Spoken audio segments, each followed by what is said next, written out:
So, sorry maingay guys. Pero may binili ako.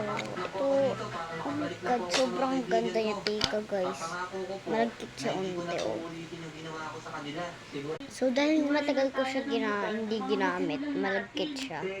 Pero kapag binibilisan ko yung pagana, hindi siya malagkit. Ano yan? Bakit ginaya mo ko yung pangalan ko? May tank din. Siyempre, kaya nga, pareho yung tank eh. Kasi kambal tayo eh. Oh no! Ganda guys. Teka guys, mag-anda lang ako ng table. Kamukha nga kita. Ew. Lang, yung buhok mo, mas mahaba. Tapos, yung mata mo, color green. O, diba? Ang ganda ko, no? Di pa rin ako naniniwala na kapatid kita. Maniwala ka. Ngayon mo lang kasi ako nakita, kaya hindi mo pa ako gaano kakilala. Teka, paano mo O yun guys, dito ako teka nakatira? guys. Part 2 part 2, manood kayo ng part 2. Teka, ang lagkit.